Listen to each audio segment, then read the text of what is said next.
Welcome to Myth Madness. Last episode introduced the Persian hero Zaal, the only son of the warrior Sam. When Zaal was born, he was a beautiful baby, but there was just one problem. All his hair was white. This was taken as a sign that he was really a div, or demon, and so Sam took the baby and abandoned him in the Alborz Mountains.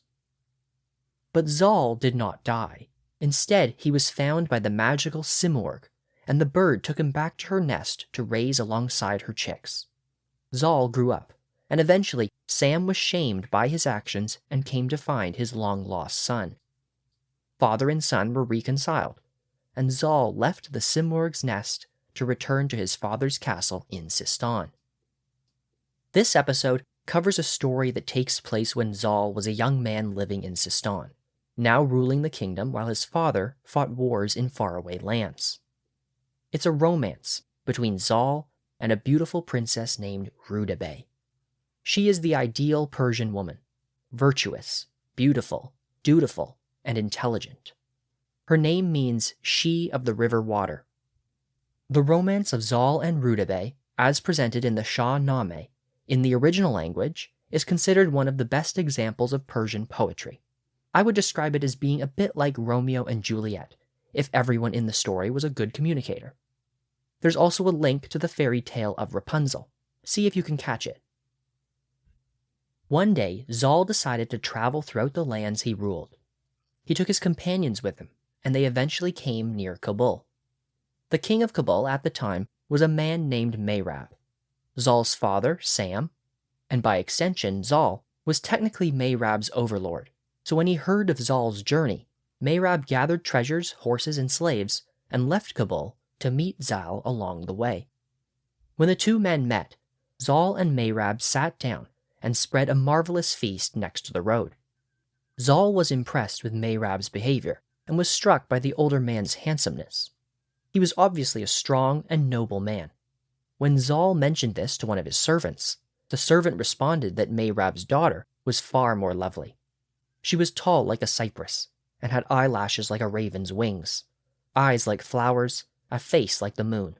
She was paradise in the form of a person. Hearing this description caused Zaal's heart to beat faster. For the rest of the night, he couldn't sleep or eat. Instead, Zaal just kept thinking about this young lady he had never met. The following morning, Zaal told Mehrab he could ask for anything he wished, and Zaal would grant it. Mehrab responded that the only thing he wanted was to have Zaal stay as his guest in his palace in Kabul. Now, Zaal was reluctant to agree to this for a couple reasons. While Kabul was technically a vassal of his, it had a strange relationship with Sistan and Persia. Mehrab and his family were descendants of Zahak, the old king of the world and the enemy of Persia's royal family. Secondly, it was known that Mehrab and his family worshipped idols, which the Persians considered barbaric.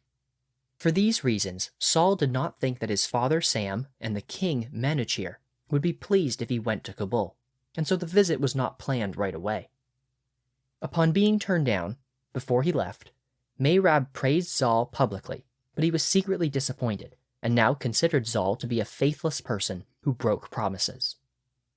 Zaal, on his part, praised Mehrab in return, but some of the other Persians were glad to see Mehrab leave, as they did not trust him. But they noticed Zaal treated him well, and they believed their ruler had good sense, so maybe Mehrab wasn't all that bad. After Mehrab left, Zaal kept thinking about what he had heard about Mehrab's daughter. He wished he could have gone to Kabul and met her. His thoughts caused longing and love to grow in his heart. Back in Kabul, Mehrab went to his palace apartments and found his wife Sindukt and his daughter Rudabeh. Sindukt asked her husband how his meeting with Zaal had went, and what the young lord of Sistan was like. Mehrab replied that there was not a hero in the whole world who was worthy to walk in Zaal's footsteps. No horseman could match his skills. He was strong like an elephant, clever like a lion, and generous with his gold. His only flaw was that all his hair was white, a young man in an old man's body.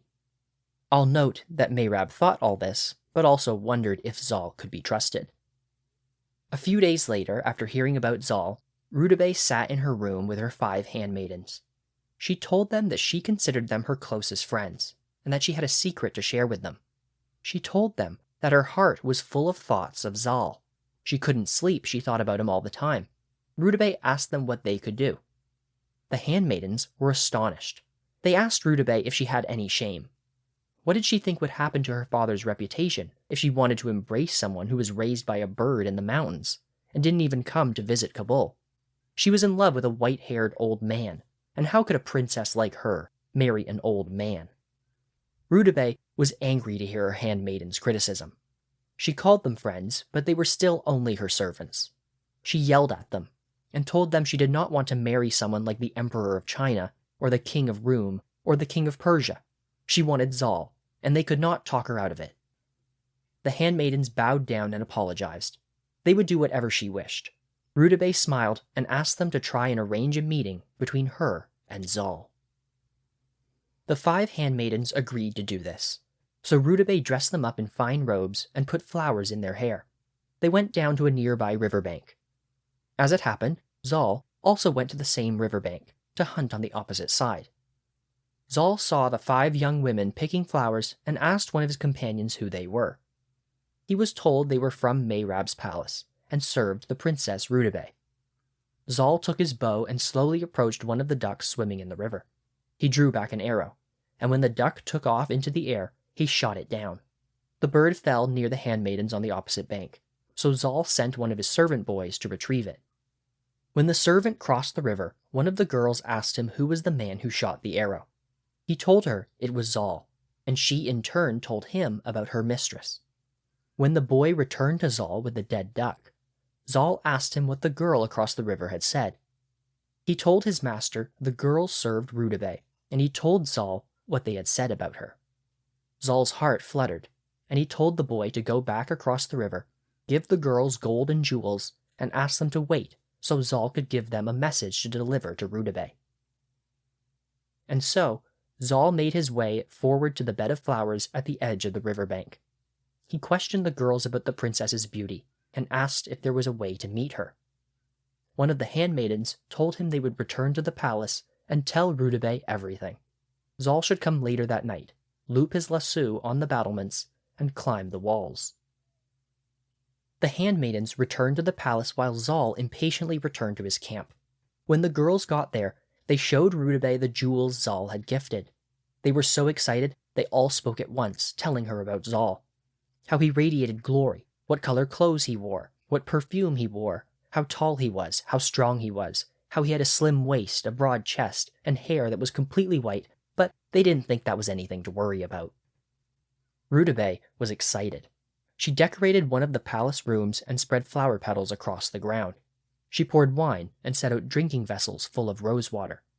When night fell and the doors of the palace were shut, one of the handmaidens went to Zaal and brought him to the palace. Rudabeh stood on the roof, a dark silhouette against the glowing moon behind her.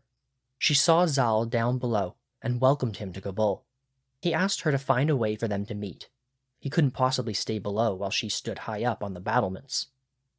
Hearing Zaal, Rudabeh untied her hair. The snake-like locks cascaded down the castle wall. She told Zaal to use her hair as a ladder and climb up to her.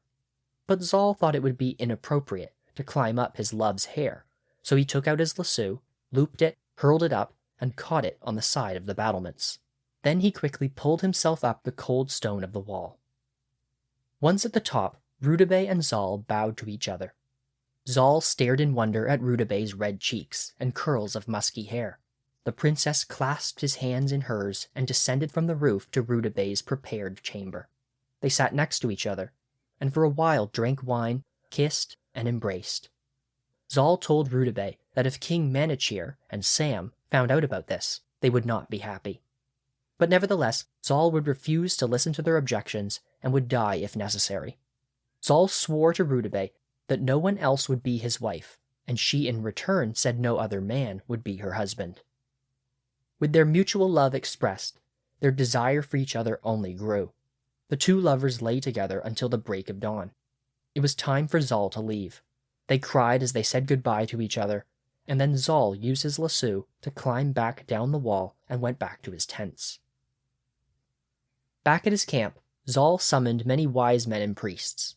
This was nothing out of the ordinary. Zaal was known to seek advice from all sorts of learned people. But when they arrived, he told them that wisdom had left his mind. His heart was full of love for Mehrab's daughter. He asked the sages if his father Sam would agree to a marriage, or would he consider it impulsive, or even a sin.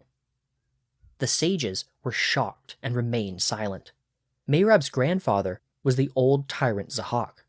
They knew that King Manichir did not trust Mehrab, and they wondered to themselves if nutritious food, Sam's family, could be safely combined with Kabuli poison. Of course, they said none of that. Zaal saw through their silence and became angry. He told them that if they guided him, he would do things for them that no prince or king had ever done before. With the promise of receiving their heart's desires, the priests and sages told Zaal it was only their surprise that silenced them. They would help him, but they shared a warning. Mehrab was a very clever warrior, and not to be underestimated, and he was descended from that old wily demon Zahak. If that ancestry didn't bother Zaal, then he should write a letter to Sam, and hopefully Sam would in turn write a letter to Manichir on Zaal's behalf. So Zaal called for a scribe, and dictated a flowery and heartfelt letter to Sam. First, Zaal praised the Creator, and hoped he would bless his father Sam. Then he reminded his father that the Simorg raised Zaal as one of her chicks. While Sam lived in a palace dressed in fine silks, Zaal's skin was burned by the wind, and his eyes blinded by dust. So, Zaal's not afraid to use Sam's abandonment of him as a persuasion tactic. And this isn't the last time he will do this either. In the letter, Zaal went on to say that his heart burned with love for Mehrab's daughter. She was all he could think of. He asked Sam to free him of his lovesickness and agree to a marriage with Rudabeh. Zaal reminded Sam that when he brought him back from the Simorg, he promised he would never oppose Zaal's wishes. And Zaal now told him this marriage was the only thing he desired. Zaal gave the letter to a messenger. He also gave the messenger 3 horses, and instructed him that if one of the horses grew tired, or stumbled, he was to simply jump on the next horse and hurry on to Sam's camp. Time was of the essence. The messenger traveled to the land of Gorg-Saran, where Sam was leading a war against Persia's enemies. He found Sam hunting cheetahs in the countryside. The messenger kissed the ground at Sam's feet and handed over the letter. Sam read it carefully, and when he was finished he stood very still. He was not happy. This was not how he hoped Zaal would turn out. But what did he expect? This was just the kind of foolish whim that would be dreamed up by a boy who had been raised by a bird. But Sam was worried. If he said no to the marriage, Zaal would know him as someone who broke his promises. If he said yes, what kind of offspring would come from a man raised by the Simorg and a girl who was a descendant of a demon king? What would they mean for Persia's future? Sam worried over this all day, until he fell asleep. The following morning, Sam was refreshed. He did what many Persian heroes do and summoned wise men to advise him. He asked the oracles what would be the outcome of a marriage between two as different as fire and water. Would it produce a disaster for the world, like the war between Zahak and Feridun? He asked them to tell him the fates of Zaal and Rudabeh. The oracles went away, and later returned, smiling. They told Sam that a marriage between Zaal and Rudabeh would prosper. Their child would be a great hero, a man who would conquer the world and lift the Persian king's throne as high as the clouds. A hero who would cleanse the earth of evil and comfort those who suffer. Sam was overjoyed to hear this news. He gave the oracles gifts of gold, silver, and jewels. Then he summoned Zaal's messenger and told him to tell Zaal that Sam thought his wish was a strange request, but he would agree to it anyway. The following morning, Sam would leave Gorg-Saran and go to Persia to meet King Manichir. When his messenger returned and Zaal heard the good news, he gave thanks to the Creator. At the time, a serving woman had been carrying secret messages back and forth between Zaal and Rudabeh. After he heard from Sam, Zaal gave the serving woman the good news to take back to Rudabeh. The serving woman hurried to Kabul to see Rudabeh. The princess welcomed her and gave her gold and a fine silk scarf. But when the young woman finally left Rudabeh's apartments, she ran straight into Rudabeh's mother, Sindukt. Sindukt was suspicious. She had seen this woman constantly coming and going from Rudabeh's rooms, and asked her where she was going. The woman told Sindukt she was just trying to earn her daily bread. Rudabeh had asked her to buy jewelry, and she was delivering it. Sindukt asked to see the jewelry, and the woman told her she had already given it to Rudabeh. So Sindukt asked to see the money Rudabeh had paid her with, but the woman told Sindukt that Rudabeh would pay her tomorrow. Sindukt was not appeased. She roughly searched the serving woman's clothes and eventually found the jewels and scarf. Aha! Who was this for? Something fishy was clearly going on. Sindukt ordered Rudabeh to come to her. When her daughter arrived, Sindukt asked her what she was hiding. Why was the serving woman sneaking around? And she asked who was the man the jewels and scarf were clearly for. Was Rudabeh trying to destroy her family's reputation? Rudabeh was ashamed and stared at her feet. Through tears, she told her mother she wished she had never been born. She had fallen in love with Zaal and was overcome with desire for him. They had sworn their love for each other, and even Zaal's father, Sam, had agreed to their marriage. The woman Sindukt had caught was bringing the latest news to Rudabeh. Sindukt was amazed. At first, she was shocked, but when she stopped to think, she realized she actually liked the idea of Zaal being her son-in-law. He was known to be virtuous and wise and had a stellar reputation. But the king of Persia would surely be angry. If the marriage went ahead, it would only be a matter of time before Manikchir rose the dust of battle over Kabul and killed them all. After Rudabeh's confession, Sindukt was filled with anxiety. When her husband Mehrab returned to the palace, he found his wife pouting and asked her what was wrong. Sindukt told him that she had been thinking about the beauty of their palace, their gardens, and their daughter, and how it was only a matter of time before their enemies took their riches, their corpses lay in coffins, and the gardens they had labored over would be cut down and burned. Mehrab was alarmed at this depressing talk. He told his wife that this was the way of the world, that wise men would always fear their fate. The world raised one up before it cast them down, and the will of the heavens could never be opposed. Sindukt knew this already, as would anyone familiar with Persian literature. This seems to be the overall theme threaded throughout many of these stories. Mehrab asked his wife what she was really thinking about. She told him Zaal had captured Rudabeh's heart, and they should decide what to do about it. But when Mehrab heard this, he jumped up in a rage. He grabbed his sword and his face went dark. He said he would cut Rudabeh down and make a river of her blood. Sindukt was horrified. She grabbed her husband by the waist and begged him to listen to her. Mehrab declared that he would cut off Rudabeh's head, that he should have done it when she was born, because now her wickedness had come to destroy him. This love affair could bring Sam and Manikchir to kill them all. If they did not act quickly to smother this flame, Kabul would be burned to the ground, and all of its people slaughtered. But Sindukt persisted through Mehrab's rant. She told him Sam already knew about the romance between Zaal and Rudabeh, and was on his way to Manikchir's court to inform him. It was not a secret any longer. Mehrab ordered Rudabeh to be brought to him. Sindukt knew he was still angry, and was afraid he would hurt their daughter. She made him promise he would send Rudabeh, unharmed, back to her apartments after speaking with her. The king of Kabul was still mad, but he promised his wife he would not harm their daughter.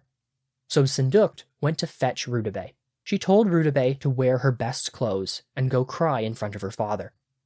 When father and daughter had their meeting, Mehrab yelled at Rudabeh. He said that it was not right that a beautiful peri, like her, would marry a terrible div like Zaal. But eventually the worst was over.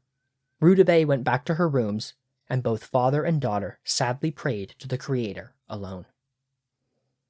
Meanwhile, Manikchir learned from Sam's letter that Zaal and Rudabeh planned to marry. The king of Persia was alarmed. If Zaal married Rudabeh, he could unsheath a sharp sword. If their child took after Rudabeh's family and hated Persia, it would usher in an evil era. Soon after, Sam arrived. He dismounted from his horse and kissed the ground at Manikchir's feet. Manikchir had Sam sit next to him and asked him how the war in Gorg Saran was going. Sam answered each of the king's questions. Manikchir did not ask about the marriage. Everything Sam told the king pleased Manikchir. The king ordered wine and food, and they celebrated the defeat of their enemies together. However, the following morning, Manichir summoned Sam. He told Sam to gather the army. It was time to go to Kabul with fire and sword. They were to burn Mehrab's castle to the ground and kill everyone within. It was time to finally cleanse the world of Zahak's remaining descendants. News of this invasion eventually reached Zaal and Mehrab. Zaal was furious. He told Mehrab that he would cut his own head off before he allowed Kabul to be destroyed. Zaal set out to meet Sam's approaching army. When he arrived, he called blessings down on his father, but then tears fell from his eyes. Zaal reminded Sam once again how he had been abandoned as a baby and raised by a bird instead of Sam and his mother. He asked Sam if the gift he was bringing back from war was to destroy the family he had decided to join. And if that was the case, then he, Sam, should cut Zaal in half first. After hearing Zaal's speech, Sam hung his head and admitted that Zaal spoke the truth. Zaal's miseries were due to Sam's own past actions. Sam told his son he wanted to grant Zaal's request, but he needed more time to convince the king to allow the marriage to go ahead. Sam then summoned yet another scribe to write a second letter to Manichir. In this letter, Sam said, "I am 60 years old and have been your loyal servant my whole life. No one in the world has rode their horse or wielded their mace like I have. I defeated the Deeves of Mazandaran and slayed the dragon living in the Kashaf River. When I faced that dragon, everyone said goodbye, so certain of my coming death. But I approached the dragon with its throat full of fire and poison and pinned its mouth shut with diamond-tipped arrows. I struck it on the head with my mace and made a river of its blood. I walked back naked, since the dragon burned up my armor. I have cut the heads off enemy commanders and fought lions in their lairs. I am a king of Sistan, but I made the saddle my throne. Yet even though I was always away from home, I have thought only of Persia's glory. But now I am old and tired. My son Zaal rules Sistan in my place, and has only one request. He has fallen in love with a beautiful young woman. Please, King Manichir, pity my son and treat him well." Sam gave the letter to Zaal and told him to mount his horse and take it to the palace of King Manichir. Meanwhile, back in Kabul, Mehrab was still angry with Rudabeh. As far as he knew, Sam and the Persian army was still slowly making its way to Kabul. Mehrab angrily told Sindukt that he did not have enough men to stand up against the Persians. His only choice was to execute both Rudabeh and Sindukt in public, in hopes that Manichir would be appeased by this and call off the invasion. Hearing this, Sindukt sank to the ground in despair, but then she ran to her husband and begged him to listen to her. Something good could still come from this dark night. She told Mehrab that she would go speak with Sam. She asked for wealth to fund her journey, and Mehrab told her that she could take servants and all sorts of goodies and set out immediately. Before she went, Sindukt forced Mehrab to swear that while she was gone, he would not hurt Rudabeh in any way. After Mehrab agreed, Sindukt left on horseback, leading a caravan carrying treasures, sugar, horses, and musk. When Sindukt arrived at Sam's camp, she did not tell him who she was, only that she was from Kabul and was bringing gifts sent from Mehrab. Sam looked at all the treasures. He wasn't fooled. He accepted Sindukt's gifts and then told her he wanted to ask her some questions and that she should answer truthfully. Sindukt told him she would answer his questions if he promised no harm would come to her or her family. Sam took her hands in his and swore as she had asked. Sam asked Sindukt if she was Mehrab's servant or Mehrab's wife. Then he asked her to describe Rudabeh to see if she was truly worthy to marry his son. Sindukt said she was married to Mehrab and was the mother of Rudabeh.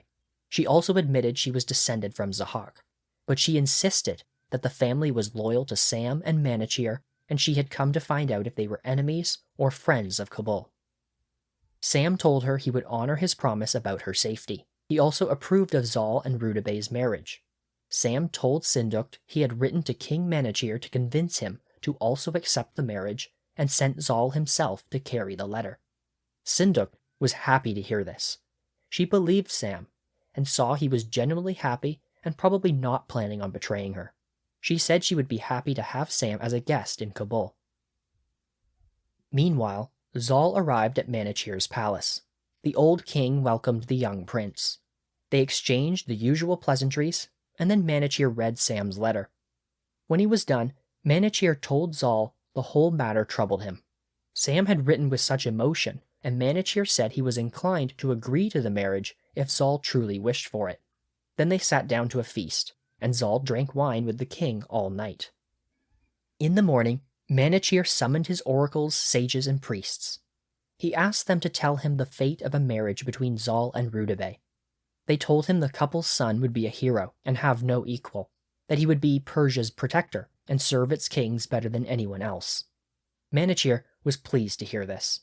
He told them to keep this a secret, and then he called Zaal in so the sages could test his wisdom. These tests were a series of riddles, and the sages asked Zaal to explain them. I'll give a couple examples. The first riddle was, there are 12 splendid cypress trees, each with 30 branches. What are they? Zaal answered correctly. They were the 12 months of the year. The next riddle was, there are 2 galloping horses, one black as pitch, the other white as clear crystal. They always race, but never overtake the other. Zaal again answered correctly. They were night and day. The final sage told Zaal that there was a prosperous city in the mountains, but its inhabitants abandoned it, preferring to live in a barren wasteland. There, they built tall towers and never mentioned the prosperous city again. An earthquake came and destroyed their towers. Then the people longed for the city they had left. The sage asked Zaal to explain. Zaal thought long and hard about this riddle.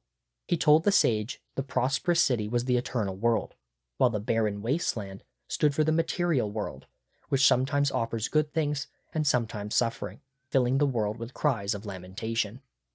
The sages were astonished at Zaal's wisdom and his ability to answer all their riddles. Manichir applauded Zaal and had another feast prepared. Once again they drank until the middle of the night. The following morning, Manichir had more tests for Zaal. Zaal was made to ride on horseback and shoot an arrow at a tall tree. He pierced its trunk. Next, 3 shields were stood in the ground in a line. Zaal was told to throw a javelin at the shields. He threw with such force, his spear went through all 3 of the shields. Manichir then asked for warriors willing to fight Zaal in single combat. One agreed. He and Zaal charged together, both on horseback and armed with spears. Zaal grabbed the other man from his saddle and threw him at Manichir's feet. The king watched with wonder. No one at the court had ever seen anyone fight like this. Pleased with Zaal's ability, Manichir gave Zaal gifts and sent him back to his father with wishes of happiness. Zaal sent a messenger ahead to tell Sam the good news. In his joy, Sam then sent his own message to Kabul and told Mehrab that Manichir had given his approval and Sam and Zaal would come to Kabul soon. Mehrab was pleased. He readied his musicians and entertainers and told his wife, Sindukt, that thanks to her wonderful advice, darkness had turned into light. Sindukt then told Rudabeh that she had gained a husband and Zaal was on his way. When Zaal and Sam finally reunited, they held each other close in a big hug. Then Zaal fell down and kissed the ground at his father's feet. They then set off together for Kabul and were welcomed by Mehrab when they arrived. Sam asked Sindukt how long she planned on keeping Rudabeh hidden. They went to the women's quarters, and when Sam saw Rudabeh, in her fine silk clothes covered in gold and emeralds, he was dazzled by her splendor. Zaal and Rudabeh were sat side by side, as Mehrab listed all the treasures he was giving the new couple. They were married, and then the whole extended family went into the palace hall to feast and drink wine for an entire week. To celebrate, festivals were held for another 3 weeks. Musk and gold coins were scattered over the road to honor the new couple. Finally, it was time to go home. Zaal and Sam led the caravan, while Rudabeh rode in the palanquin. Once Zaal and his new wife Rudabeh were safely in Sistan, Sam left them to rule the kingdom, while he saddled his horse and led his troops away to resume the war in Gorg Saran. And that's all for today. If you enjoyed this pod, please tell someone about it. Next episode, we'll continue with another story of Zaal and his family. Thanks for listening.